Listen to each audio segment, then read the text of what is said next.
I was jolted awake at 6 a.m. by a bulldozer rumbling in my backyard. A construction crew was carving a trench straight through my property, claiming it was for the HOA's new water pipeline. Here's the twist. I don't even live in their neighborhood. At first, I thought it was a dream. No way heavy machinery was tearing up my land at dawn. But when I stumbled outside in boxers and messy hair, there it was, a backhoe, orange-vested workers, and a guy with blueprints acting like he owned the place. "What in the world are you doing?" I demanded. Without missing a beat, he said, laying the new water line for the Crestview Estates HOA. "Should be done in a couple days." I stared deadpan. "That's impressive, considering this isn't Crestview Estates. This is my land." Before we dive into the chaos, let me back up. My name's Nathan, and I'm a land surveyor, which gets hilariously ironic soon. A few years ago, I inherited 10 acres of rugged, undeveloped land just outside a ritzy suburb called Crestview Estates.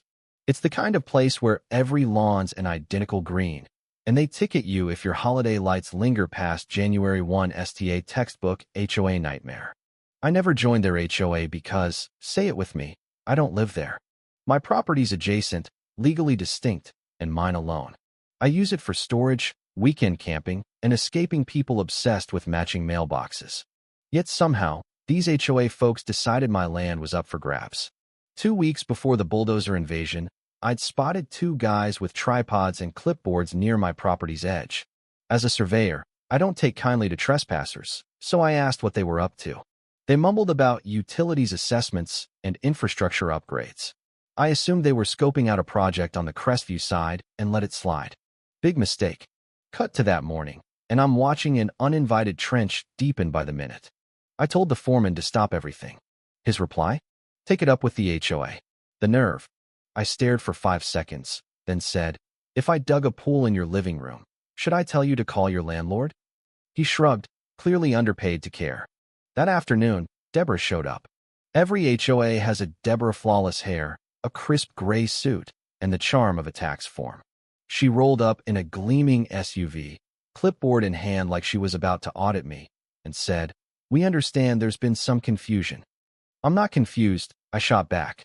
"You're building a pipeline through land you don't own." Deborah flashed a smile that screamed, "Novocaine.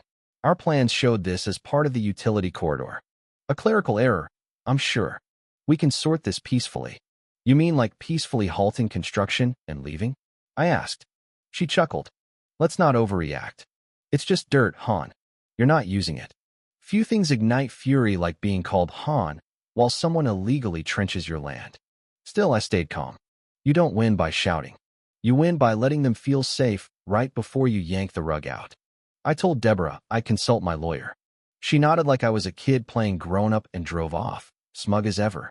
She had no clue I was already on the phone. I wasn't just mad, he was curious. As a surveyor, I eat property boundaries for breakfast. I know easements, rights of way, and how doomed you are without legal permission. And I had a trump card. No easement existed on my land. That pipeline was a legal train wreck. For days, I played it cool, letting construction roll while I gathered ammo deeds, a favor from a county pal, and every line of my inherited title. No right-of-way, no approval, nothing. They'd built on pure arrogance. Then I struck gold. The underground water they were tapping ran under my land, and I held senior water rights for the area relevant until now, but suddenly everything. I didn't tip off Deborah or the HOA. No letters, no rants, just a quiet call to the regional water district. While their newsletter crowed about their HOA-owned water pipeline for the community, I filed papers to flip the script. They thought they'd steamroll me and stroll off with a utility. They didn't know I now controlled their water supply. And I was just warming up. Revenge is sweetest when it's cold, precise, and lawyer-approved. After Deborah's smug exit, I built my petty power portfolio, a folder of deeds, water rights docs, and surveys. If this were a movie, this is the montage where the geek discovers his superpower. I wouldn't just stop them. I'd make them pay for every stolen drop. First, I confirmed, no easement, ever. Their Crestview Estates map was glossy nonsense. County plats showed they trespassed. Someone greenlit this, assuming no pushback. And they'd been right until they hit me. Here's the kicker. The aquifer they tapped wasn't random. It was part of a regulated basin, and my inherited rights gave me control. Water starting on my land meant I held the tap they'd hooked their neighborhood to. I met the water district, showed my proof, and asked, if someone builds a pipeline on my land and uses my aquifer without permission, can I cut them off? The answer, a glorious yes. I could block new draws pending review. They'd send a hydrologist to confirm. I left with forms that'd make Deborah sweat. I didn't need to touch the pipeline or sue, just file papers. Let them connect every home, then pull the plug. While I plotted, the HOA bragged.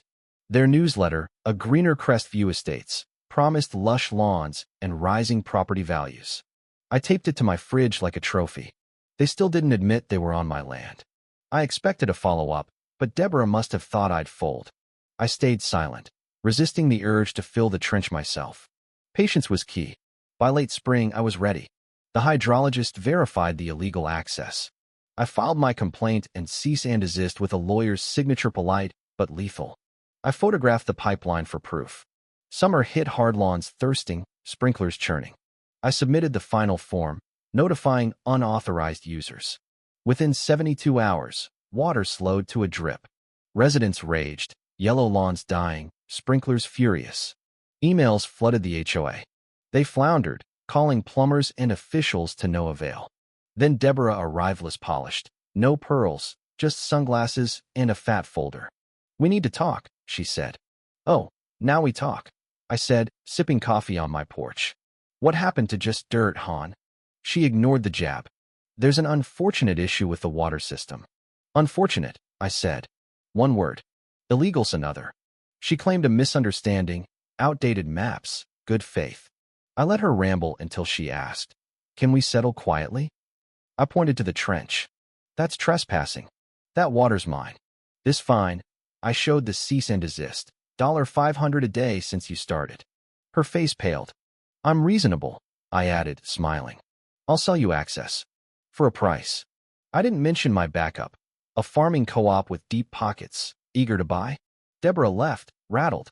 I knew the HOA faced a costly reckoning.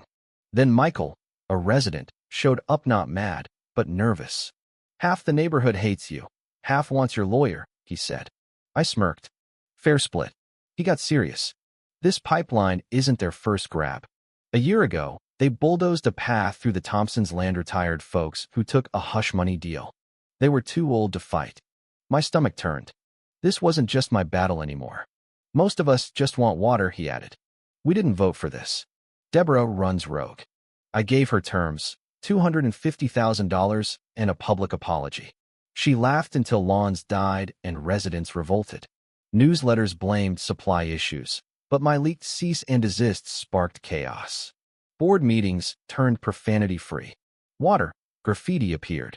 Deborah offered $5,000. I countered with $20,000 in fines. I installed a red valve on the pipeline with a meter and sign taunting them. Residents gawked, some waved. Then a law firm, not the HOAs, contacted me. Residents were suing for mismanagement, wanting my evidence. I agreed, staying anonymous. By midsummer, the HOA crumbled. Deborah quit, citing family time. The board begged, what will it take? I stuck to my offer.